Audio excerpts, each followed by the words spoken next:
গ্রাম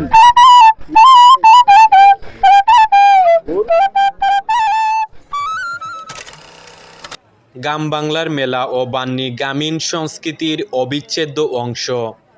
বাংলাদেশের মানুষ আর তার শৈশবের স্মৃতিতে গ্রামের মেলা জড়িয়ে নেই, এটা হতেই পারে না। গ্রামের শান্তনিতর জীবনে গ্রামীণ মেলা যেন আনন্দের বন্যা নিয়ে হাজির হতো। দৈনন্দিন জীবনের গণ্ডির বাইরে মেলা যেন একটা দমকা হাওয়া, যেখানে হারিয়ে যাওয়ার নেই মানা। মানুষে মানুষে মিলবার জাতপাত, ধর্মীয় পরিচয় পিছনে ফেলে এমন মিলবার জায়গা আর কোথায়? বাংলার এই মেলা ছাড়া। মেলায় উঠে হরেক রকমের মজাদার খাবার, বিভিন্ন ধরনের মজাদার পিঠা পাওয়া যায় মেলায়।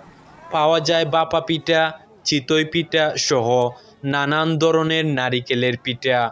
মেলায় এসব মজাদার খাবার মানুষের মেলায় যাওয়ার আগ্রহ অনেকটা বাড়িয়ে দেয়।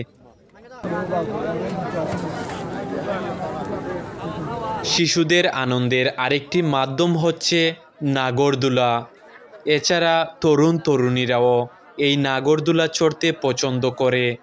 মেলায় পাওয়া যায় মেয়েদের বিভিন্ন ধরনের কসমেটিক্স।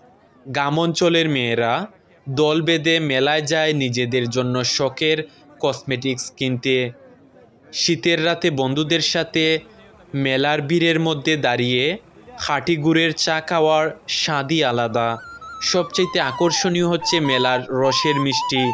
মেলার এই রসের মিষ্টি খাওয়ার জন্য ভিড় জমান মেলায় আসা আগন্তুকরা। মেলায় যাবার আগের রাতটাই ছিল অন্যরকম। চোখে ঘুম আসতো না, মনটা কেবল ঘোড়াযাত্রা, নাগরদোলা আর জিলাপির গন্ধে মাথোহারা হয়ে থাকতো। সকালে উঠলেই মা আমাদের পুরাতন নতুন জামা, হাতে ধরা থাকতো বাবার শক্ত মুঠো। সেই মেলা যেখানে বুদবুদের মতো বেসে উঠত হাসি, আনন্দ আর অপার কৌতূহল।